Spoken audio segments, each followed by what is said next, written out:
আমরা চাইলাম সুষ্ঠুভাবে ভোট হোক, সাধারণ মানুষ যাকে ইচ্ছে তাকে ভোট দিন এবং মানুষ তার পছন্দ মতো জনপ্রতিনিধি নির্বাচন করেন। ইলেকশন কমিশনের কাছে আমাদের আপিল এইটুকুই অনুরোধ, তারা যেন ভোটটা সুষ্ঠুভাবে হওয়ার চেষ্টা করেন। আমরা আমাদের মতো যেটা বলেছি, যেখানে যেখানে সমস্যা হয় সেইগুলো থেকে তাদের জন্য বেশি কেয়ার করা যায়, ওনারা আশ্বাস দিন যেগুলো সরকারিভাবে চেষ্টা করবেন। আমরা চাইব প্রশাসন, পুলিশ এবং ইলেকশন কমিশন যদি সাধারণ মানুষকে নিজের ভোটটা নিজে দিতে পারে, শ্রীরামপুরের দিকে আমরা একটু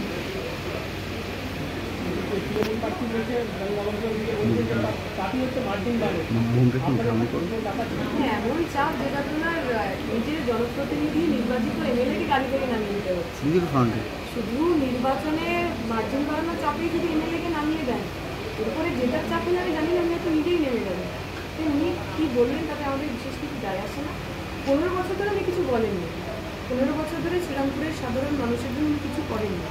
ডায়লগ দিতেই পারেন, সবার কথা বলার অধিকার আছে ভারতের সংবিধান অনুসারে, কিন্তু আমার মনে হয় নির্বাচনে রাজনীতির উড়ে আসুন, মানুষের রুটি রুজি, অপ্রুটি রুজি, জনতাই পুঁজি। আমরা রুটি রুজির কথা বলবো, মানুষ তার কথা শুনে দিদি। তারপরে তো উনি বলছেন যে মার্জিন প্রায় 2 লক্ষেরও বেশি হবে। উনি তো বলছি নির্বাচনে হেরে যাওয়ার পর ওনার একটা অপশনাল একটা অল্টারনেট প্রফেশন হতে পারে, তিনি হাত দেখতে পারেন, ভবিষ্যৎবাণী করতে পারেন। আমাদের মনে হয় না মানুষ কাকে ভোট করবেন, কত ভোটে জিতবেন, এইভাবে তো বলবেন। যদি সত্যিকারের ভোট হয়, সাধারণ মানুষের ভোট দেয়, এই সমস্ত বিষয়গুলো দিদি ম্যাডাম, যেটা আপনাদের বিজেপি পার্টির আউল তুলছিলেন একটা অডিও, সেখানে সেই ধরনের বিজেপি একজন প্রাক্তন সদস্য তাকে গ্রেপ্তার করেছে, কি বলবেন? আমার ভবিষ্যৎবাণী মিলে গেছে।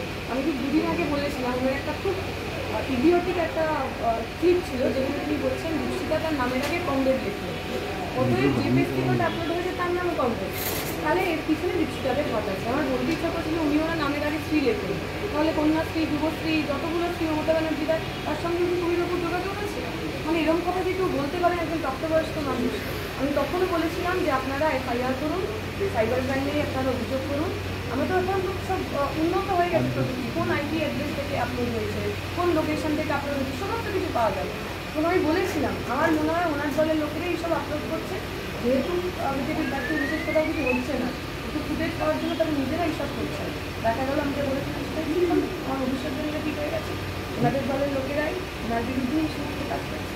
আমরা মনে করি না মানুষের ব্যক্তিগত জীবন, তাকে ফোন করলো, তার অডিও রেকর্ডিং নিয়ে তোমাদের ইলিগাল কাজকে আমরা রাজনৈতিক কাজে ব্যবহার করবো। বিজেপি তৃণমূলের বিরুদ্ধে বলার জন্য আমাদের কাছে রাজনৈতিক কথা যথেষ্ট আছে। তবে ফোন রেকর্ডিং আর কথোপকথন সেগুলো নিয়ে ভারতের কমিউনিস্ট পার্টি, মার্ক্সবাদী আমরা রাজনীতি করি, আগেও করি। দিদি, সায়নী ঘোষ বাঁকুড়া সভা থেকে বলেছে অভিজিৎ গাঙ্গুলি মুখে গোমূত্র কুলকুচি করে এই রায়গুলো দিয়েছেন। এই যে রাজনৈতিক শিষ্টাচার, এটা কি কোনোভাবে আপনারা মেনে নিতে পারেন? সায়নী হয়তো জানবেন, সাধারণ মানুষের পক্ষে যাওয়া সম্ভব নয়। সায়নী হয়তো জানতে পারে সে কোনোভাবেই বলেছে, আমি জানি না এবং আমি ইন্টারেস্টেড। আমার মনে হয় নির্বাচনের আগে এই সমস্ত কথাগুলো থেকে আমরা যত অ্যাভয়েড করতে পারি তত ভালো। এই সময় দাঁড়িয়ে নির্বাচনে সায়নী উত্তর দেওয়া উচিত ছিল, তাহলে 26,000 ছেলেমেয়ের চাকরি গেছে। চাকরি কেন গেছে? দুর্নীতির কারণে। চাকরি কেন গেছে? তৃণমূলের সরকার, সায়নী দেবী যে রাজনৈতিক দল করেন, যার প্রার্থী এবার যেমন বলছেন, তারা ওএমআর শিট জমা দিতে পারেনি, মাত্র 30% শিট ওএমআর শিট জমা দিয়েছেন, ওই কারণে সমস্ত এমপ্লয়মেন্ট ছেলেমেয়ের চাকরি গেছে। সেই সমস্ত কথার উত্তর না দিয়ে কে গোবর দিয়ে কুলকুচি করছে, কে অনুপ্রেরণা দিয়ে কুলকুচি করছে, এসব কথাবার্তা অন্তত মনে করতে। দিদি, আজকে তো আপনি মনোনয়ন জমা দিলেন, এরপর কি দায়িত্ব আরও বাড়লো? না, দায়িত্ব আমাদের বাড়া কমার কোনো জায়গা নেই। আমরা লড়াইয়ে রয়েছি, ওই সমস্ত রিলে রেসের একটা লাস্ট টাইমে ফিনিশিং টাচ, আজকে থেকে আমাদের ফিনিশিং টাচের শুরু। ওই জয় পতাকা, জয়ের যেটা লেখা থাকে উইনার বললে, আমরা সেটার জন্য সবাই মিলে একসাথে দৌড়াচ্ছি।